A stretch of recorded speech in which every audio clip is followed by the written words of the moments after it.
Esse podcast faz parte da iniciativa O Podcast é Delas. Saiba mais em opodcastedelas.com.br.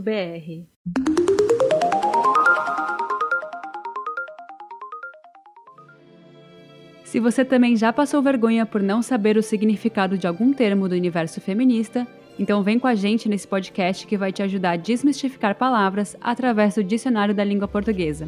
Eu sou a Júlia Presoto. E eu sou a Teca Carbonel. Nesse programa, nós vamos iniciar uma série muito especial e pedida por muitas ouvintes sobre mercado de trabalho. Hoje, eu e a Ju vamos dividir as nossas experiências profissionais, porém, para os próximos episódios, vamos trazer profissionais de diversas áreas para tirar dúvidas sobre carreira e o espaço que as mulheres ocupam no mercado de trabalho. Antes de começarmos esse episódio, já vamos pedir para que vocês corram lá no nosso Instagram, @dicionariofeministapod, e acompanhem todas as discussões sobre os termos que a gente traz aqui no podcast. A gente também não vai ficar triste se você mencionar o @dissefeminista lá no Twitter, ou se quiser entrar no nosso grupo no Telegram. O link é t.me/dicionariofeministapodcast. Também está no link da nossa bio no Instagram. Segundo o dicionário, o mercado de trabalho é a relação de oferta e procura de trabalho numa região ou num país. A necessidade de uma regulamentação dos modos de trabalho começa a se fazer necessária na Europa entre os séculos XV e XVI. Nesse período, os camponeses começaram a perder seus meios de subsistência através da expropriação de terras. O fim da servidão, aliada às demandas de um sistema industrial em desenvolvimento, fazem com que essa relação de trabalho seja regularizada. Nesse momento, o Estado entra como principal mediador dessa relação, criando leis que, segundo Karl Marx, forçaram a população a trabalhar para a burguesia industrial sob ameaças de violência física e moral. Já no Brasil, a estrutura colonial escravocrata do século XIX teve uma grande influência na forma em que nossas leis trabalhistas foram consolidadas. A Lei Áurea de 1888, muito conhecida por abolir a escravidão por completo, foi antecedida pela Lei do Ventre Livre, de 1871, e a Lei dos Sexagenários, de 1885, que já regulamentavam a inserção dos ex-escravos no mercado de trabalho. Assim como ocorreu na Europa, essas leis repudiavam qualquer cidadão livre que não quisesse trabalhar, os quais eram conhecidos na época como vadios. Uma outra forma que foi utilizada para manter os meios de produção durante a adoção do trabalho livre foi a força de trabalho proveniente da imigração. Em 1880, o governo paulista e imperial apostaram no que ficou conhecido como sistema de colonato para subsidiar os imigrantes que vinham para o Brasil trabalhar nas fazendas. A primeira lei brasileira que regularizou a prestação de serviços data de 1830, porém, além de ser muito simples, ela não mencionava diversas questões que poderiam envolver empregador e empregado.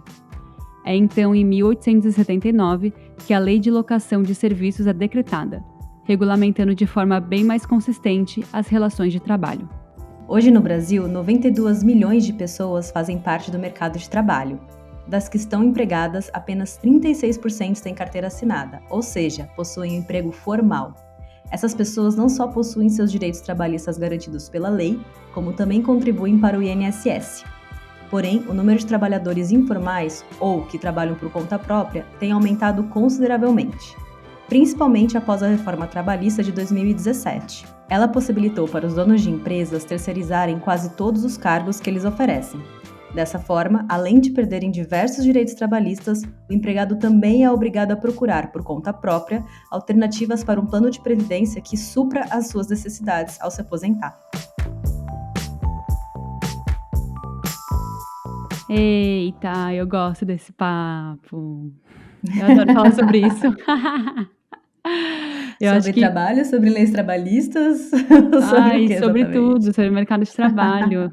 É um sentimento muito misturado, assim, sabe? Do que é positivo e do que é negativo. Ai, não sei. E eu gosto de falar sobre isso por conta disso.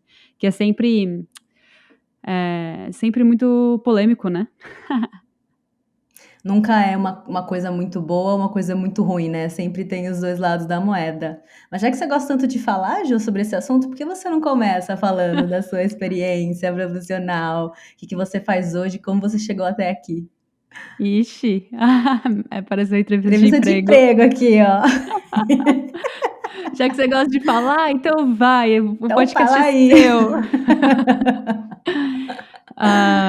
Eu Putz, eu sou uma pessoa que eu acho que para começar a falar de mercado de trabalho, a gente tem que falar sobre escolha de carreira, né? E eu sou uma pessoa que sou geminiana, né? Eu gosto de tudo, eu me interesso por tudo.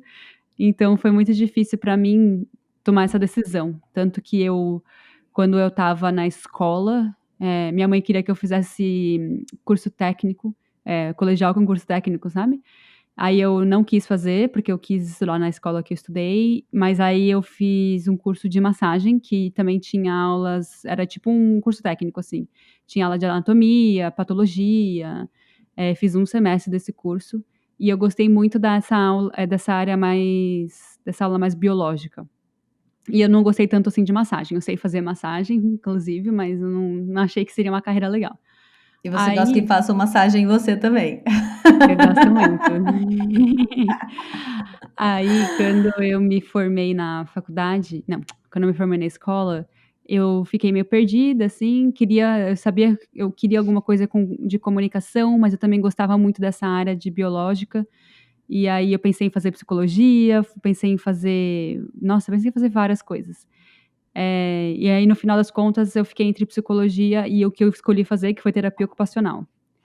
E aí eu fiz um semestre de terapia ocupacional e falei: "Não, não é isso". Aí eu voltei para fazer, orientação profissional, e na orientação profissional a gente identificou uma facilidade com comunicação muito grande, assim, a gente já falou, né, como eu ia bem em redação, sempre fui muito comunicativa, sempre me dei bem com pessoas e sei lá, sempre fui, assim, comunicativa. E criativa também. E aí eu pedi pra não. Foi isso. Aí eu fiquei entre marketing e publicidade e jornalismo. Aí eu não fiz publicidade porque eu achei que publicidade era uma profissão feia que fica, eh, sei lá, incentivando pessoas a comprar coisas que elas não precisam. Mas aí hoje em dia é o que eu faço, né? E aí eu fiz jornalismo, fiz 4 anos e meio de jornalismo, porque eu fiz um semestre em uma faculdade, depois eu mudei para outra. E, enfim, foi nisso que eu me formei. Eu me formei na Anhembi Morumbi, em São Paulo, na unidade Bresser. Se você mora em São Paulo, provavelmente você sabe. E foram anos muito felizes. Eu era extremamente apaixonada pelo que eu estudava. Meu Deus, eu amava. Estava até lembrando hoje dessa época, sem querer, assim, nem estava pensando no episódio que a gente vai gravar hoje. Eu estava lembrando de como os meus amigos, eles iam para a faculdade para ir para o bar, e eu amava ir para aula, amava, eu era muito nerd. E eu ia muito bem, ai, nossa, eu era muito boa na faculdade, saudades. Ai, continua sendo boa. E aí, eu acho que o que me levou, assim, a estar onde eu estou, foi que eu trabalhei na minha área desde o início, assim. Eu fiz esse primeiro semestre numa faculdade, aí ele meio que foi apagado, assim, eu não consegui trazer muita coisa para a faculdade nova, então eu comecei do zero, praticamente. E aí no primeiro semestre da Anhembi eu já estava trabalhando com estágio em comunicação. Eu comecei fazendo um estágio na 89, eu consegui por sorte, não por sorte, né, nada é sorte, assim, é que na minha carreira, acho que muita coisa aconteceu meio que inesperadamente, eu diria. Eu tinha uma amiga que estudava comigo na escola e trabalhava na 89, e aí ela me indicou. Mas não era nada chique, não era nada legal. Eu era meio que recepcionista do setor de promoção, que significa que quando você liga lá e você ganha uma camiseta, aí você ia até a 89 para retirar essa camiseta, né? E eu era a pessoa que cuidava do estoque e de dar as camisetas para as pessoas. Eu também teve uma época que eu fazia escuta, não sei se você já trabalhou com rádio alguma vez, mas fazer escuta é você ouvir o que os seus competidores estão fazendo. Tipo, eu ficava na Mix, anotando tudo que eles estavam fazendo, que música que eles estavam tocando, qual programa eles ofereciam. Que mais que eu fazia? E teve um dia que eu decidi sair, foi quando eles me fizeram distribuir Nescau, que eles tinham Nescau lá, sei lá, uma parceria com o Nescau, na frente do Play Center, tava frio, chovendo, e aí eu falei, eu tô pagando muito caro numa faculdade pra entregar Nescau no Play Center, sabe? Aí eu decidi sair, aí eu procurei uma coisa que fosse mais na minha área, porque quando você tá começando é assim, né? eles falam que você precisa de experiência para começar e que você nunca consegue começar de jeito nenhum. Então foi bom eu ter tido essa experiência para eu ter, né, conseguir ir para outras coisas. Fiquei tipo 4 meses na 89 só. Aí eu fui para um jornal de negócios. Era um jornal online. Foi lá que eu comecei a criar conteúdo online em 2012. Eu era repórter. Criava, sei lá, entrevistava o diretor da Bombril, essas coisas mó chatas, sabe? Mas fiquei 1 ano e meio lá, ganhava bem por ser um estágio de jornalismo. Depois de lá eu fui para Atrevida. Aí foi louco. Aí eu trabalhava em jornalismo muito hardcore, assim, de muito artigo, muita coisa ao mesmo tempo. Aí eu fiquei 1 ano na Atrevida criando artigos sobre entretenimento, música, cinema, entrevistava artistas. Nossa, escrevia muito. Acho que eu nunca escrevi tanto na minha vida. Depois da Atrevida eu fui para a MTV e eu trabalhava na equipe digital da MTV. Então eu fazia redes sociais, blog, entrevistava artistas para internet, entrevistava artistas por telefone. Depois eu fui promovida, aí comecei a entrevistar artistas para ir para TV, era muito legal. Mas eu trabalhava muito. Depois a gente vai falar mais sobre a parte ruim de trabalhar no lugar dos seus sonhos, eu acho. E depois da MTV, eu fiquei 3 anos na MTV, quase, 2 anos e 7 meses, 8 meses, sei lá. Aí eu fui para uma agência de marketing, porque eu sabia que eu ia vir para o Canadá, e aí eu queria trabalhar numa agência, porque o mercado de agência aqui em Vancouver é muito aquecido. Aí fiquei 1 ano lá, trabalhando com alguns clientes, o maior deles era o Mercado Livre. Ai, tô cansada já. Aí, do Mercado Livre, eu vim pro Canadá. No Mercado Livre, não, dessa agência chamava Talkme. Eu vim pro Canadá. Aí eu vendi flores. Não, primeiro eu tive um emprego tóxico na minha área, horrível. Aí eu fiquei 2 meses e saí. Aí eu fui pra vender flores numa loja, num shopping. Foi incrível. Fiquei, acho que 4 meses. Aí eu fui pro festival que eu trabalho hoje em dia, que é o Indian Summer Festival, que eu faço todo o conteúdo digital deles. E agora essa é a minha última semana no meu trabalho, e agora eu sou gerente de projeto numa agência de marketing em Vancouver. Ai, meu Deus do céu! Primeira vez que eu falo isso pro público. Que momento bom de gravar esse episódio, né? Nossa, foi um timing perfeito, né? Sem querer, bateu as coisas acontecendo. Sim. E você? Adoro. Conta mais você. Ai, minha vez, gente. Eu vou tentar resumir também, porque são muitos anos, né? Muita coisa aconteceu, né, com a gente. Mas eu acho que tudo, assim, quando eu tava na escola ainda e tava nessa fase de escolher o que vai prestar pro vestibular, né? Principalmente quando você entra pro colegial, né? Chama colegial hoje em dia ainda, né? Não sei já o nome das coisas. Mas acho que é ensino médio hoje em dia, amiga. A gente tá ensino velho. médio. Ensino médio. Então, quando eu tava entrando no ensino médio ali, já começa aquela pressão de o que você vai fazer prestar para o vestibular.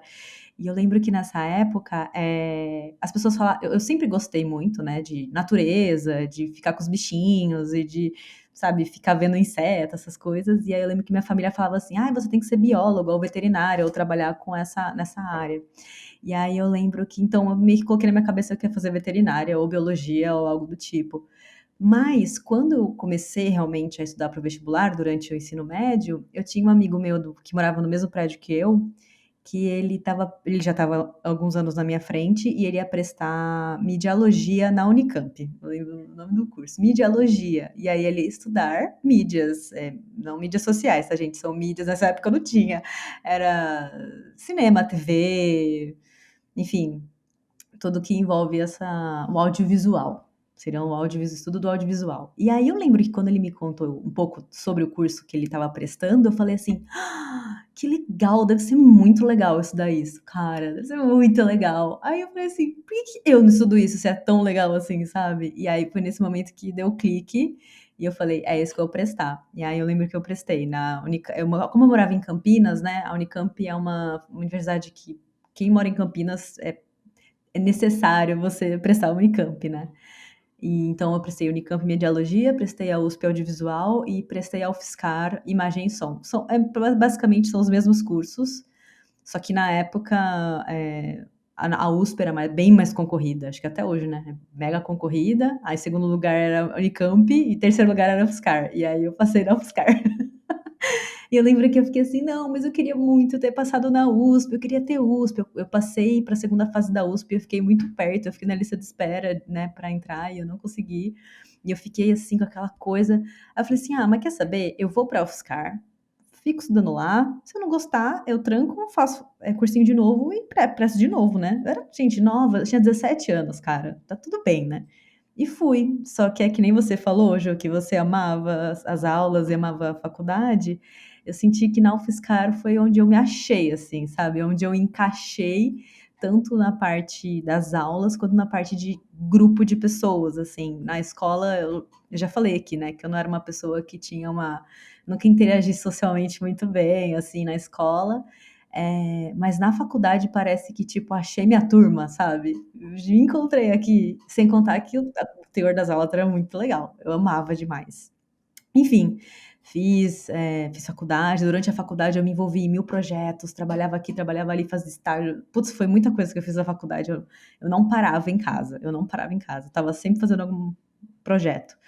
E aí, quando eu estava no último ano da faculdade, um amigo meu, né, que já tinha se formado, estava morando em São Paulo, falou assim, ó, tem uma oportunidade de trabalho aqui em São Paulo, você tá a fim de vir? Eu te indico. Aí eu falei, bora, bora, vamos aí. A gente tá sempre assim, vamos. E aí era na pós-produção, na tal da pós-produção, que na faculdade eu nem sabia o que era a tal da pós-produção. Eu falei, vamos aí na pós-produção. E aí, na verdade, é tudo que envolve depois que você grava algum filme ou alguma série, tudo que envolve depois da gravação é a pós-produção que cuida. Então, a edição, efeito especial, som, trilha, tudo isso aí é pós-produção. E aí, eu comecei a trabalhar com isso, nessa produtora, e esse meu primeiro trabalho ele foi bem desgastante, assim, né? E você tá dando sangue, assim, então foi um pouco conturbado. Então eu fiquei lá, acho que, sei lá, uns 6 meses mais ou menos. E aí eu consegui um trabalho numa outra produtora, que chama Dogs Can Fly, em São Paulo, e lá eu encontrei uma turma muito incrível de amigos, assim, são os amigos do trabalho, e assim, foi muito bom porque a gente trabalhava muito lá também, mas era um trabalhar muito que é aquela coisa que você, como é todo mundo seu amigo, tipo assim, você tá sexta-feira à noite trabalhando 11 da noite, mas tá tomando uma cerveja aqui sentado na frente do computador, então tá tudo bem, é todo mundo amigo, todo mundo no trampo, entregando as coisas. Era um clima muito gostoso, assim. Então eu fiquei na Dogs Can Fly, a gente fazia muito material promocional para Sky e trabalhei lá um tempo. E aí eu fui chamada para um trabalho numa outra produtora, numa animação, minha primeira animação 2D. Nessa época não era muito comum ter 3D, não, então era 2D. E aí, uma animação do Sítio do Pica-Pau Amarelo, que passava na Globo na época. Eu acho que continua passando na Cartoon até hoje, inclusive. E aí eu fiz a segunda temporada do Sítio, depois eu fiz a terceira temporada do Sítio. Aí eu fui pra O2, a O2 Filmes, gente, é a produtora do Fernando Meirelles. Então o Fernando Meirelles vira e mexe, sentava do meu lado aqui assim, ó, sabe? Estamos aqui trabalhando, ele sentava, não sei o quê. E eu ficava querendo morrer, né? Enfim. E aí enfim, trabalhei lá na O2 também num projeto, mas aí foi de live action, não foi de animação lá pra O2, pra Discovery Channel que eu fiz. E aí depois voltei para essa outra produtora que eu fiz, que eu trabalhei no Sítio do Pica-Pau Amarelo, e aí eu fiz uma outra animação lá que chama Vivi Vira Vento. E aí nessa época eu já estava também meio que me preparando para vir para cá, não sei o quê, então eu já estava meio que guardando dinheiro, né? Fechando o bolso aqui, deixando de, né, fazer umas coisas ali, deixando de sair muito, fazendo os rolês em casa, dividindo a casa com outro amigo para ver se eu baixava as contas, nananã. E aí entre terminar esse projeto e eu vim pra cá, eu ainda voltei pra Dogs Can Fly, fiz alguns trabalhos na Dogs Can Fly, e aí vim pra cá, pro Canadá. Calma aí que agora tem o Canadá, mas eu vou ser breve, juro. Aí quando eu vim aqui pro Canadá, eu vim fazer um curso de 2 anos, num college. Ele é muito parecido com o curso técnico no Brasil, mas é louco porque aqui, né, Ju, o curso técnico que eles fazem a maioria das pessoas faz mais curso técnico do que universidade aqui. Não é igual no Brasil, que eu acho que a maioria das pessoas fazem universidade, né? Eu sinto assim. Então é muito comum a galera sair da high school e já ir pro college, fazer os 2 anos de técnico e aí saí para trabalhar, né? Então, vim para cá, fiz esse curso de 2 anos aqui na mesma área, né? Um curso de produção para TV e vídeo aqui. E, e aí, durante esses 2 anos, eu tive que trabalhar em restaurante, né? Eu trabalhava cozinhando. Eu nunca fui uma pessoa que gostava de MasterChef, nunca. Eu tava lá, tipo, fazendo mexilhão ao molho de coco, sabe? Tipo, nem sei o que eu tava fazendo lá, mas eu tava trabalhando, ganhando dinheiro, era isso que importava naquele momento. Então, eu trabalhei nesse restaurante durante o college para poder ajudar a pagar as contas aqui no Canadá, porque não é nada barato, já sabe bem. E aí, depois, quando me formei aqui, eu comecei a trabalhar numa produtora aqui mesmo, que eles fazem praticamente todos os shows de super-heróis, sabe? Supergirl, Arrow, Flash, putz, todos esses aí de super-herói que tem na Netflix, eles fazem todos esses shows. E aí eu ficava lá sincando, gente, sincando vídeo com áudio lá. Ficava lá trabalhava de madrugada, eu entrava, sei lá, 11 da noite, saía 8 da manhã, sincando material mandava lá para Los Angeles para eles poderem editar. É um ritmo, mano, é um ritmo muito pesado de produção, assim, dessas séries, né? A gente acha que enfim, que é muito dinheiro e tal, mas eles também têm dinheiro para pagar a galera para ralar. E foi muito legal, foi um ano de trabalho muito legal, assim, aprendi muita coisa muito interessante, só que aí rolou Covid, né? E aí todo mundo teve que ir porque todas as produções aqui parou, gente, parou tudo, parou tudo. Todo mundo parou de gravar, e aí eu não tinha o que editar, eu não tinha o que sincar, né? Então fui para casa também. E aí nessa época comecei a procurar trabalho, até o momento que chegou, que eu consegui um trabalho de novo para voltar para animação, que eu fiquei muito feliz porque eu amo animação, eu sou apaixonada por animação. Se eu pudesse, eu trabalhava só com animação o resto da minha vida. Eu gosto muito de live action, mas a animação é mesmo uma paixão que eu tenho dentro do meu coração. E consegui, então, encontrar um trabalho num estúdio de animação aqui de 2D, e é onde eu trabalho até hoje. Eles fazem mais animação mais educativa, né, para a escola, enfim. Trabalho bastante com a Unicef também, então acho que é muito difícil ver alguma coisa que a gente produz lá que esteja na televisão. Mas, enfim, curto pra caramba e tamo aí, né? Tamo aí. Ai, meu Deus, duas mulheres muito trabalhadoras. Hoje eu recebi uns e-mails aí de outro estúdio de animação muito interessante aí, mas eu vou deixar aí só no ar, só pra gente não criar expectativa, mas já criando, sabe? Vou deixar aí, vamos ver o que vai dar disso aí.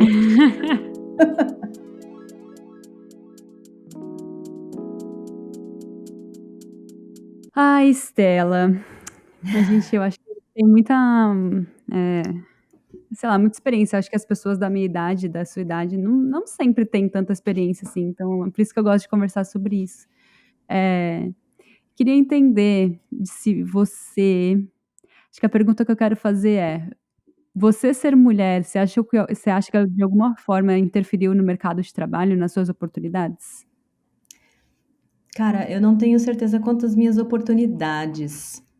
Eu acho que, como a área que eu trabalhava, né, na pós-produção, eu trabalhava com uma parte muito técnica. Então, você tem que saber muito o formato de arquivo e de vídeo, enfim, resolver problema porque o negócio, sei lá, exportou com erro, tá com glitch na imagem. Então, é muita coisa muito técnica. Então, as pessoas associam muito isso ao universo masculino.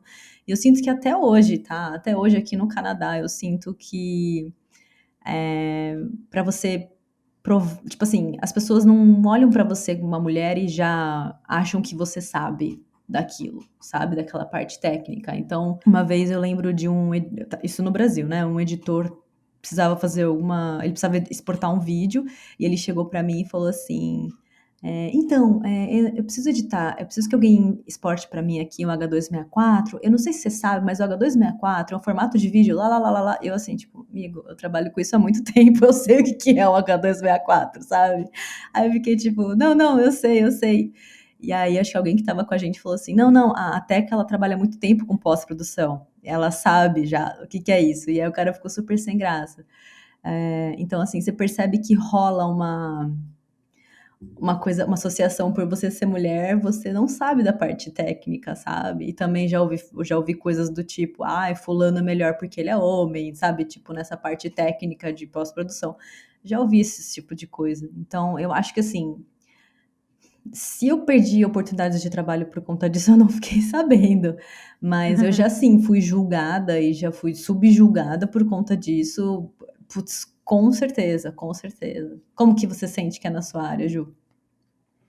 Então, na minha área, a minha sala de faculdade era majoritariamente composta por mulheres. Então eu acho que é normal, assim, as mulheres serem repórteres e jornalistas, é normal. Só que quando você entra numa empresa como eu entrei na Viacom, que é a empresa que é a dona da MTV, você vê que diretor, gerente, ainda que a Viacom era um lugar legal, assim, mas a maioria é sempre homem, né. E aí você vai comparando com chefes de redação de outros lugares, tirando da Atrevida, que era uma revista, né, para mulheres, para meninas adolescentes, a maioria é sempre homem. Então os cargos de poder, eles são muito majoritariamente compostos por homens, né. E isso me dava uma brochada, assim, tanto que quando eu estava naquele jornal de negócios que eu falei antes, a revista de negócios, que chama Giro News, eu comecei a perceber isso e eu quis fazer meu próprio negócio para eu fugir disso, sabe, porque eu pensei: "Pô, eu tenho que achar uma alternativa de eu ser chefe, eu não tô vendo um monte de exemplo legal de mulher que é chefe e eu não vejo aonde eu posso chegar com isso", sabe. Aí foi aí que eu fiz o meu site que chamava Minha Sampa, que dava dicas de, restaurantes e eventos culturais em São Paulo. E também foi um dos motivos de eu ter criado ele, foi porque eu sempre tive muita certeza de que eu queria ser mãe. E eu não achava que o mercado conseguia absorver esse meu desejo, sabe. Eu queria trabalhar de casa, hoje em dia o mercado mudou por conta do Covid e aí acaba que deu certo, né. Pelo menos isso. Então, eu também achava que eu não tinha um futuro feliz, porque eu nasci para ser mãe, eu acho, sabe. Eu tenho esse chamado muito grande em mim. E eu achava que eu ia ter que escolher entre um e outro, ou eu tinha que escolher continuar no mercado de trabalho, ou eu ia escolher ser mãe, porque os 2 a gente vê no Brasil que é muito difícil, né. É, é uma coisa que é muito comum, assim, o tanto de mulheres empreendedoras que têm crescido nos últimos anos, eu acho que é por causa que essa ficha tem caído, né. Tanto que eu vi aqui um dado de 2013 ainda, um dado até um pouco antigo de da Endeavor, dizendo que 39% das mulheres são brasileiras empreendedoras.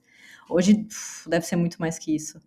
Justamente para atender isso que você está falando, né, Ju? É, porque se você vê que a licença maternidade não é uma coisa que eh, não vai se adaptar à saúde do seu filho, aí você começa a repensar se aquele realmente é um mercado saudável para você e para sua família, quais são as suas prioridades. Eu lembro que eu fiz um curso de repórter, eu queria ser repórter, né. Eu fiz um curso de repórter com 2 repórteres da Record, super bem-sucedidas, sei lá, já viajaram, uma era repórter de viagem, de turismo, ela viajou o mundo inteiro, era incrível. E aí ela teve filho, eu não vou dar muitos detalhes sobre ela, porque eu vou bem julgar ela.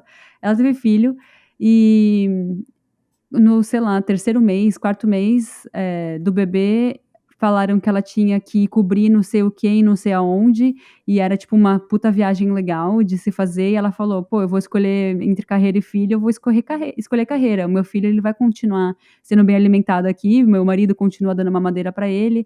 E naquele momento eu falei: "Isso aqui não é o que eu quero. Não, isso Hum. não faz sentido pra mim". E assim, tudo bem, tem mulheres que colocam carreira em cima da família e se isso funciona pra você, perfeito, mas não funciona pra mim, sabe. E foi aí que eu comecei a tentar correr atrás de não ser jornalista mais, foi um dos estalos de que jornalismo não servia pra mim, e foi aí que eu comecei a pensar mais em marketing, uma carreira um pouco mais estruturada, com mais visão de futuro, porque o jornalismo tá muito difícil de você continuar atuando, né. O que eu acho muito louco, Ju, dessa sua fala, é que a gente tem que, desistir ou então escolher outras carreiras se a gente quiser criar família, né. Então, por exemplo, pelo que você está me contando, né, a carreira de jornalismo que você via na época não era condizente com você ter uma família, que era uma coisa também que estava nos seus planos. É muito louco quando você pensa que existem trabalhos em que fica difícil de conciliar, sabe? Porque você é mulher, né? Porque se Sim, você é homem, talvez não exista essa dificuldade. Uma coisa que eu até hoje penso nisso é que, além da questão de trabalhar de casa e tal, é também que eu preciso ter uma reserva de dinheiro muito maior a hora que eu for ter filho, porque tudo bem que aqui a gente tem uma licença maternidade estendida, as condições são um pouco melhores para as mães, né? Para quem quer ser mãe do que no Brasil. Porém, eu penso que eu preciso ter essa reserva, sabe? Se fosse no Brasil, então, eu ia ter que ter 3 vezes essa reserva, o valor dessa reserva que eu teria aqui. E o que é muito engraçado, se não triste, se quando você compara com a vida de um homem, por exemplo. Se o cara quer ter filho, provavelmente ele vai ter que ter uma reserva, mas não é uma reserva tão alta quanto a nossa. E é por conta disso a gente acaba trabalhando mais horas, enfim, se matando de trabalhar muitas vezes, se submetendo a coisas que a gente fica meio não sei o que eu tô fazendo aqui, mas tem que fazer por causa do dinheiro, então vamos que vamos, né? Você acha que tem a ver isso que eu tô falando? sim, um dos motivos de eu ter saído do meu emprego atual é que, assim, aqui, eu não sei direito a porcentagem certinha, mas, assim, aqui, quando você entra em licença maternidade, eu acho que é 80% do seu salário, o governo continua pagando, com um limite, eu acho que de 5.000 no mês, uma coisa assim. Eh, e com o salário que eu ganhava antes, se eu engravidasse, a conta não ia fechar. Então esses 80% não ia ser o suficiente, assim, para eu viver bem e criar mais um filho, né. Então eu, assim, não estava desesperada para sair, do meu trabalho, mas eu não queria sair do meu trabalho. Eu não queria ir para um trabalho que eu tenho que trabalhar mais, eu não queria ir para um trabalho que, demanda mais de mim, mas eu precisava desse passo, eu precisava ganhar mais pelo meu futuro. Então, mudar de emprego foi também uma decisão pensando na minha família, porque a partir de agora o quanto eu ganho é o suficiente para eu conseguir tirar um ano de férias sem ter essa reserva que eu estava falando. Porque eu estava fazendo as contas e não fechava, tipo, eu quero engravidar daqui 3 anos. E aí eu preciso juntar uma reserva muito grande para eu conseguir ter um filho. E aí agora eu não preciso, sabe, agora eu tô tranquila, é óbvio que eu vou juntar, mas assim, eu consigo viver bem só com o quanto eu vou ganhar do governo, sabe. E olha o privilégio que a gente tem, né, de pegar uma licença maternidade de 1 ano, ela na verdade ela é obrigatoriamente da mulher por 3 ou 4 meses, se eu não me engano, e aí o restante você pode dividir com o pai, ou com a parceira, né, com quem você, estiver criando seu filho. Então assim, se você quiser ficar 4 meses e o seu marido ficar o restante do ano, pode ser também. Então é um privilégio muito grande de morar num país que, né, pelo menos dá valor, assim, eu acho que isso é valorizar mesmo a maternidade de uma maneira que o Brasil não está valorizando no momento, né. E a gente tem um privilégio grande, né, Ju, que é escolher, né, ser mãe, porque aqui o aborto é legalizado. Eu não sei como funciona, se tem um tempo limite, né, da gravidez que você não tem? Você pode Não. abortar em qualquer momento da gravidez? O Canadá é um dos países mais avançados, assim, em relação à legalização do aborto por causa disso, porque você pode abortar a qualquer momento da sua gravidez. Então, aí é que tá, né, a gente tem esse privilégio que no Brasil a gente sabe que tem muitas mulheres que não têm esse direito dessa escolha, e acabam todo esse planejamento que a gente ficou aqui matutando junto, de tipo, junta o dinheiro, a carreira tem que estar assim, assim, assado, planejar tudo, vai por água abaixo, porque você engravidou, N motivos para ter engravidado sem querer, e aí você vai ter que arcar e sua carreira que lute, na verdade. Então, eu penso que assim, se pra a gente tem as nossas questões aqui, estando aqui, imagina no Brasil, né, que muitas portas se fecham Uhum. por sermos mulheres, né, por conta do nosso gênero e tudo mais. E aí, com relação a essa questão das horas de trabalho, eu também achei uma pesquisa feita pelo IPEA que fala que as mulheres trabalham em média 7 horas a mais por semana do que os homens. Além da jornada dupla, né, que a gente sabe que a jornada dupla é a jornada de trabalho e depois a jornada em casa, que é um trabalho invisibilizado, né, mas é limpar a casa, fazer comida. Aí, se você tiver filho, cuidar dos filhos, dar banho no filho, levar o cachorro, não sei o que lá, limpar não sei o que lá, isso também é trabalho, invisibilizado, mas né? Você paga pessoas para fazerem isso quando você precisa de um auxílio. Então é um trabalho. E, então essa seria a jornada dupla que a gente fala, né? A jornada tripla, né? Que é quando você tem mulheres que têm mais de um trabalho, né? Que vai de manhã, sei lá, trabalhar em alguma empresa, à tarde vai fazer faxina na casa de alguém e à noite chega em casa e ainda tem que arrumar a casa, fazer comida, dar banho nas crianças, limpar a casa. Então, então fica aí, né, essa reflexão. Como que a gente se posiciona, né, nesse mercado de trabalho doido? Acho que a mulher acaba trabalhando mais, né, no mercado de trabalho mesmo por conta do medo, né, a gente tem que sempre se provar e, principalmente as mulheres que são mães, eu já ouvi muito discurso de mulher que trabalha muito, porque na hora que precisar ela vai cuidar do filho, né, o filho vai ficar doente, ela vai faltar no trabalho, mas ela vai falar: "Ó, mas eu tô trabalhando muito mais, eu tô fazendo muita hora extra", então, tipo, é meio que um jeito de compensar, assim, né, pra quando precisar cuidar da família.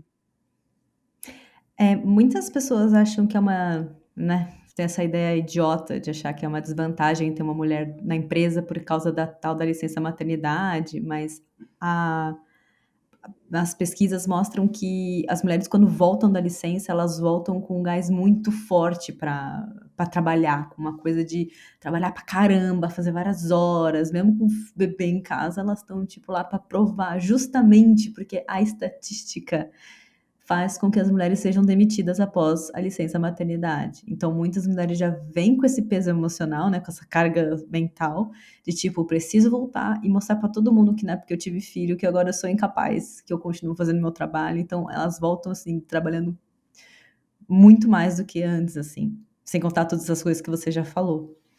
Então, é muito complicado, né?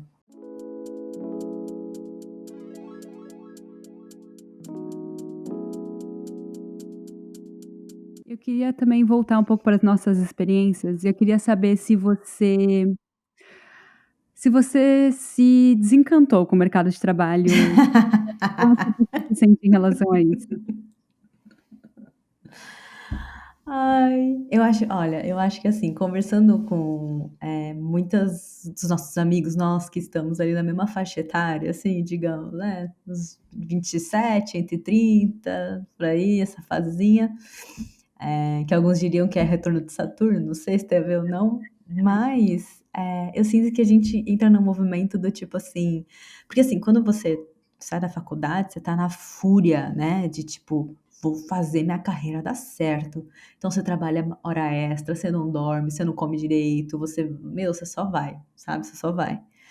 E aí quando eu fui chegando perto dos meus 30 anos, que também casou com essa fase de eu estar entrando no mercado de trabalho canadense, né, foi mais ou menos a mesma época, eu comecei a reavaliar minhas prioridades. Eu falei assim: "Gente, eu não tenho mais a energia que eu tinha de ter esse gás de trabalho, de ficar 50 horas sem dormir, eu não tenho esse gás e eu também acho que a minha prioridade, na boa, é pagar minhas contas e morar num lugar confortável, sabe? É um conforto que, para mim, são coisas pequenas, assim, que não são caras necessariamente.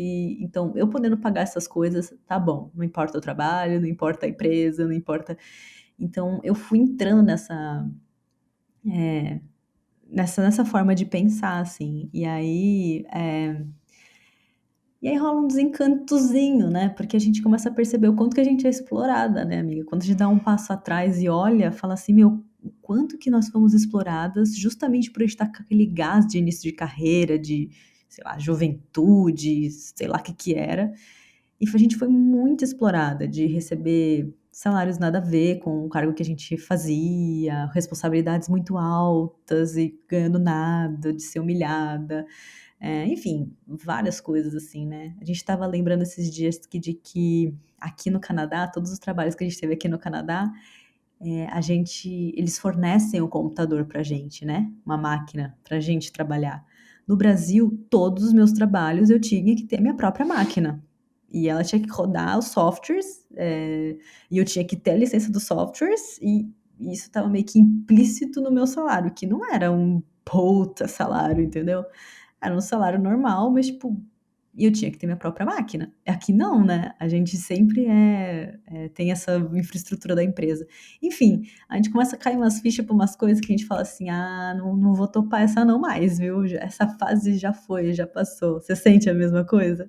Nossa, total, tô velha pra isso. Eu tô super antes eu achava que eu tinha que fazer hora extra pra mostrar que eu sou uma pessoa que se importa, e chegava cedo, chegava na hora. Nossa, eu lembro na Viacom tinha festa normalmente, né, assim, né, festa de fim de ano, às vezes tinha festa quando virava o ano fiscal também, se não me engano, sei lá, tinha umas festas. E eu ia, às vezes eu ia até embora mais cedo, porque as festas eram durante a semana, no dia seguinte eu tinha que acordar cedo para ir trabalhar. Eu era sempre a primeira a chegar no dia seguinte, nem a minha chefe estava lá, eu era estagiária ainda, e eu chegava sempre antes que todo mundo.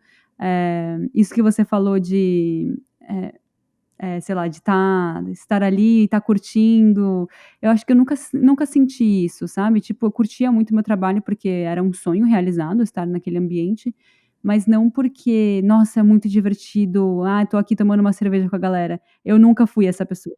Eu sempre levei muito a sério. E, tipo, as pessoas ao meu redor, assim, a gente falava que a Viacom era The Office, era muito The Office. Era tipo: o party committee aqui", sabe. Eles eram muito assim, e eu não.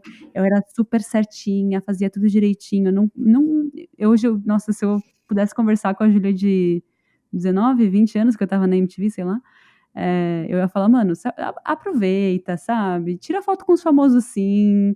Eu era muito profissional, sabe. "Tira foto com os famosos sim, vai na festa com o pessoal do Are You The One", sabe, essas coisas que eu não fiz. Eu não fiz porque eu achava que eu tinha que me mostrar profissional o tempo inteiro.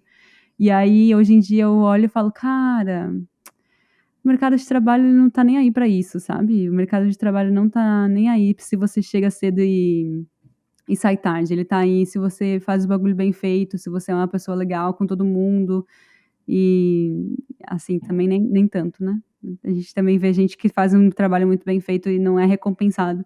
Então às vezes é sorte, sei lá, às vezes você tá só você tá lá se matando e ninguém tá vendo. Então tipo, não existe isso de você ser recompensado pelo que você faz, aí você fica meio: eu acho que eu vou criar minha empresa, Hum. e aí eu vou fazer uma empresa que seja mais legal". E aí você começa a fazer a sua própria empresa e é um inferno fazer a sua própria empresa, porque além de você estar fazendo sua própria empresa, você tem que manter a seu trabalho, né, das 8 às 5, porque você tem que pagar as contas. Então, tipo, não tem escapatória, assim, eu acho que é um sistema muito falido, e quanto mais velho a gente fica, ainda mais depois da pandemia e tal, a gente vê como é um sistema falido e dá esse desencanto mesmo. Tipo, tem várias partes, assim, apesar de eu nunca dei o azar de odiar meu trabalho, eu sempre fiz o que eu gosto, sempre estive na minha área, sempre tive equipes legais, sabe, tirando uma experiência muito ruim que eu tive aqui, mas mesmo assim eu falo: "Puta, eu não queria trabalhar tanto assim", sabe, Uhum. tô de saco cheio, sabe, e eu vou ter que fazer isso por mais quanto tempo? Eu lembro de um tweet que eu vi, eu até mandei pra vocês no nosso grupo, era assim: "Não acredito que eu vou ter que fazer isso todo dia das minhas vidas, todos os dias da minha vida, 2 pontos, trabalho". Eu não aguento mais. Ai, que saco. Mas assim, vamos dominar o mercado de trabalho, mulheres, vai ser incrível. Não perde essa empolgação, vamos que vamos, né. Não, era muito, eu acho que assim, as coisas acontecem, as energias acontecem, os pensamentos acontecem na hora que eles têm que acontecer, assim, né, tipo, também não vou cuspir no prato que eu comi, né, ou então desmerecer a Teca de 10 anos atrás, que estava encantada com tudo, que ficava lá trabalhando horas, fazendo coisa que nem tinha que estar fazendo, só pra né, pra provar que tá ali dando sangue. Porque foi um momento importante, sabe, é a hora também que você tá entendendo o que você gosta, o que que você não gosta, e quando você acha uma coisa que você gosta, você fica muito empolgado e quer fazer aquilo muitas vezes, assim.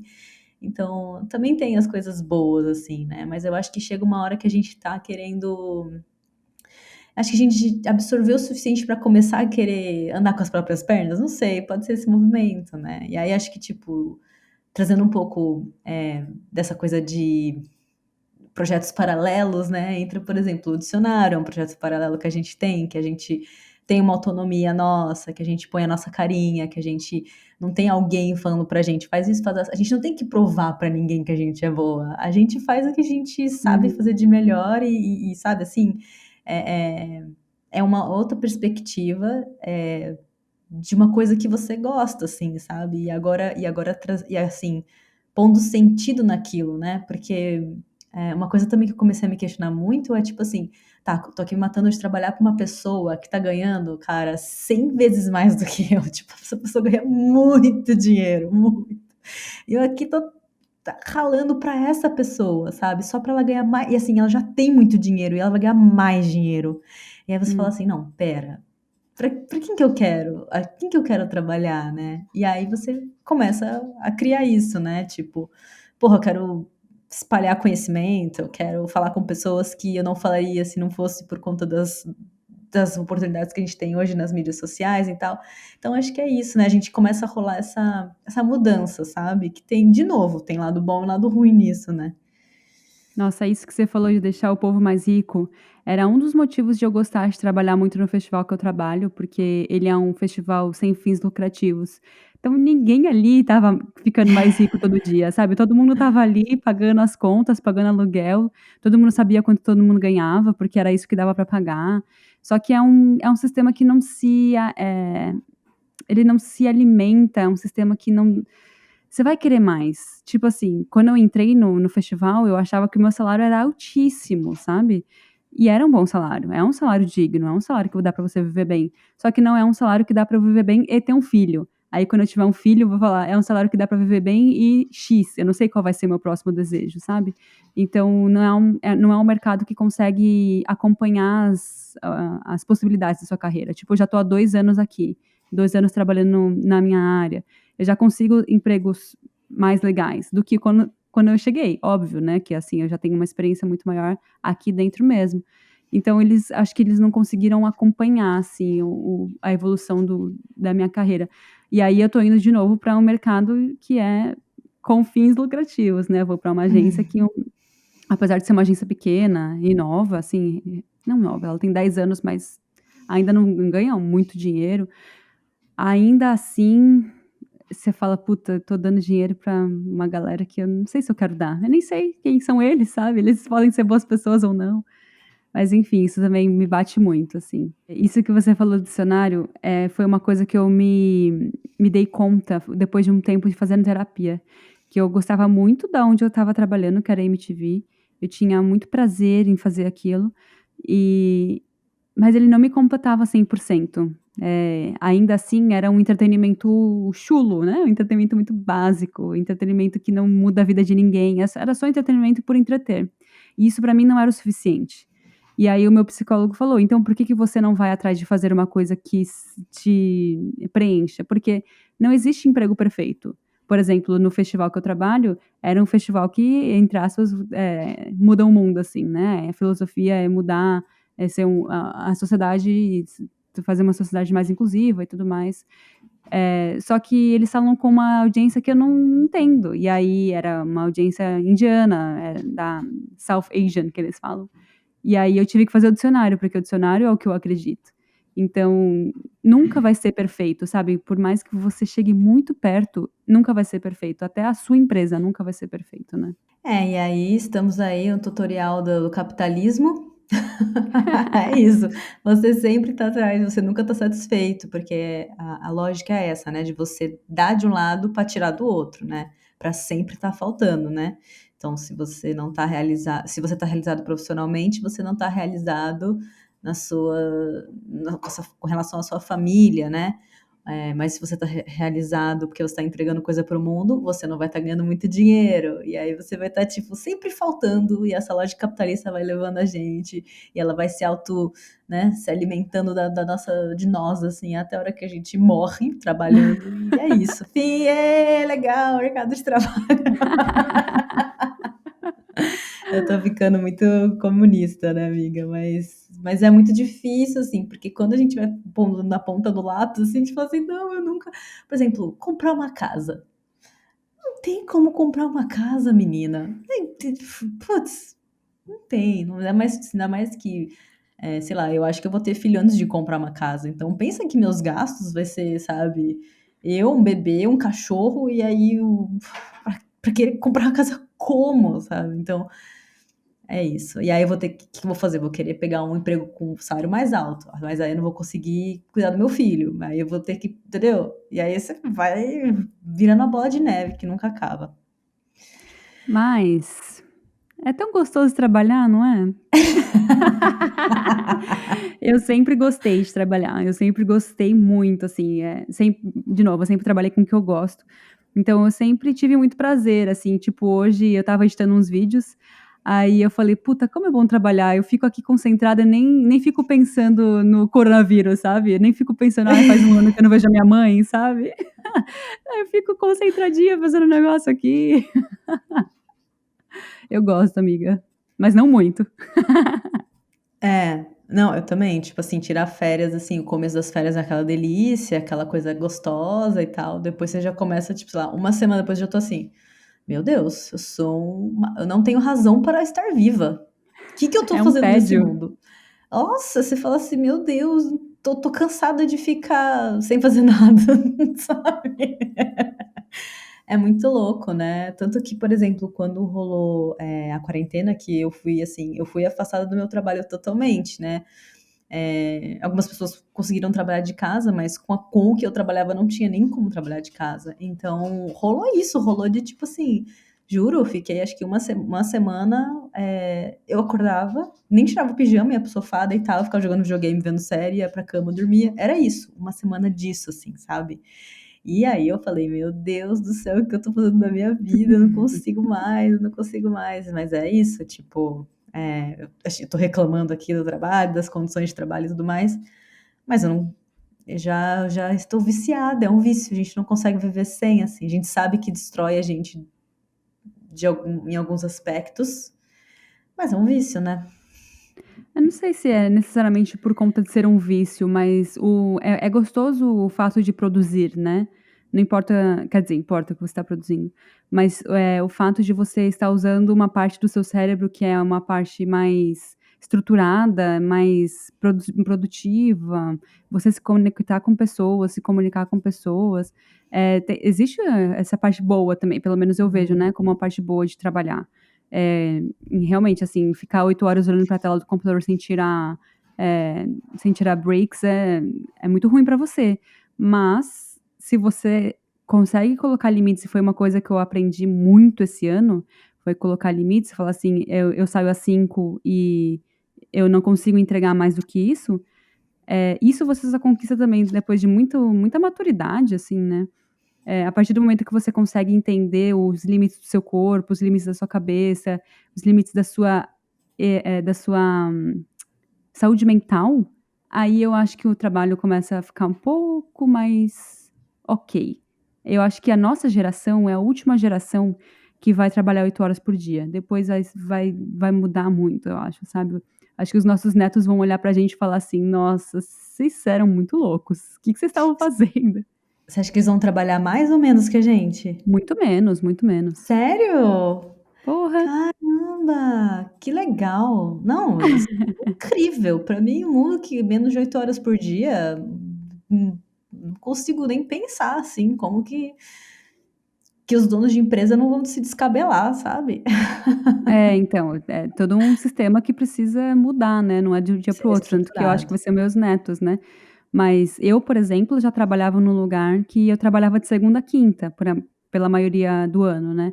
Isso já era um avanço do caramba, né, assim, eu era muito mais descansada, eu nunca estive tão descansada, eu acho, do que quando eu trabalhava nesse período, né, que durante o festival era muito louco, mas é possível, sabe, você trabalhar de segunda a quinta. A maioria do pessoal do trabalho também do festival também trabalhava de segunda a quinta. Isso já é muita qualidade de vida, sabe, muito mais.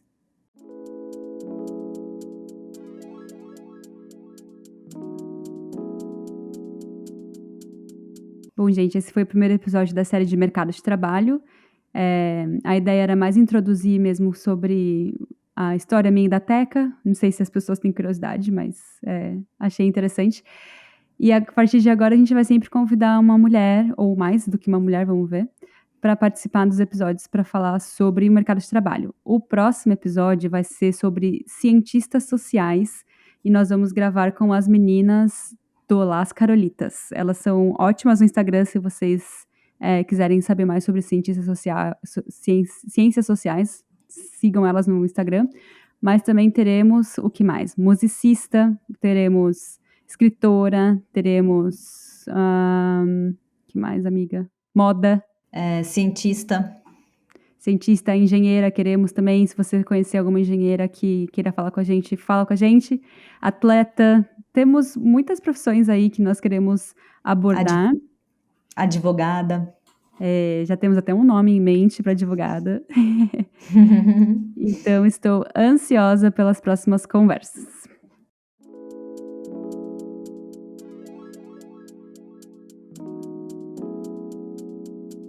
Então, agora a gente vai para aquele momento notas de rodapé, onde a gente traz mais referências para vocês que querem estudar mais sobre o mercado de trabalho. Eu vou dar a indicação aqui de um podcast que eu escutei, que se chama Publicitárias com A, que elas falam bastante sobre o mercado, obviamente, né, publicitário, porque elas são publicitárias, mas elas trazem muito esse aspecto das mulheres, né, no ambiente de trabalho delas, assim, e elas trazem também mulheres que são muito bem-sucedidas, não necessariamente só no Brasil, mas em outros países também. E eu acho isso muito legal, porque às vezes, assim, o discurso de uma mulher, por mais que não seja na mesma área que a minha, me inspira, sabe? Às vezes eu escuto essas mulheres falando, principalmente as que moram fora do país, que a gente tem um pouco de dificuldades parecidas com a língua, a adaptação e tal. Então, escutando elas falarem daquela esperança de que um dia eu também posso chegar lá, sabe? Então... mas por questão de representatividade e tal. Então, eu achei muito interessante, vou deixar essa recomendação aí, mesmo para quem não for da área da publicidade, é bem interessante. Gostei muito desse podcast. Legal, vou ouvir. Eu vou deixar de indicação apenas uma série. Ela se chama Working Moms. Eu não sei como é que ela chama em português. Eu vi ela aqui no Canadá já. Ela tá disponível na Netflix. E é uma série muito gostosinha. É sobre uma mulher que ela é dona de uma agência de relações públicas, ou ela trabalha numa agência de relações públicas, não me lembro direito, e ela tem filho, e aí ela também tem uma amiga que ela é psicóloga e tem o próprio consultório, tem algumas outras mulheres que participam da vida dela, assim, e elas todas são mães, e sempre vai abordando, assim, a questão da maternidade do mercado de trabalho, e é uma comédiazinha, eu acho que são 30 minutos cada episódio, é uma delícia. Eu vi a primeira temporada, assim, numa tacada só, e depois a segunda temporada mais ou menos, mas tudo bem. A primeira temporada é muito legal, assistam. Muito bom, muito bom. Beijos, momento beijos. Você tem beijo? Eu vou começar pra você não roubar o meu beijo, que eu tô achando que você vai querer roubar. Vai fundo. Eu vou mandar um beijo para a nossa amiga, a nossa amiga Ludmila Barros, também conhecida como Ludmiles, ou Lourdes, né? Como diz o marido da Ju. Porque ela ela tá editando, né? Ajudando a gente a editar o podcast.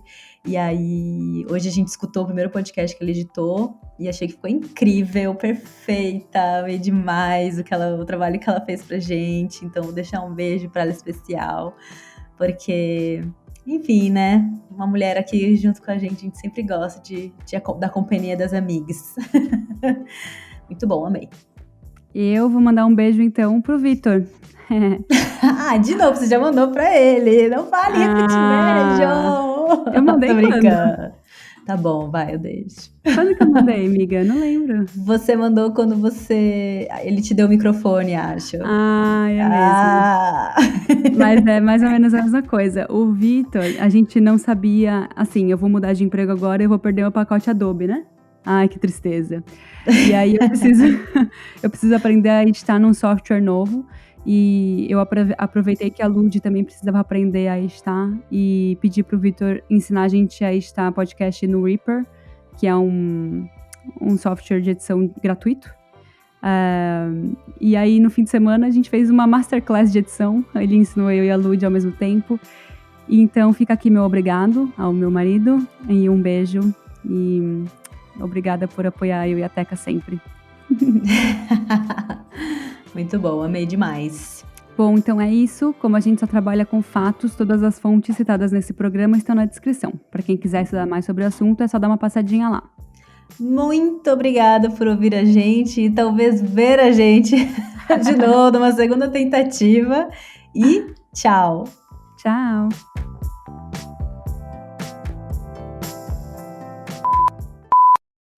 Você ouviu um programa participante da rede Podcast é Delas, uma iniciativa que fornece toda a infraestrutura necessária para mulheres hospedarem e publicarem os seus podcasts. Para fazer parte, entre em contato conosco através do site opodcastadelas.com.br ou através das nossas redes sociais, como @opodcastadelas.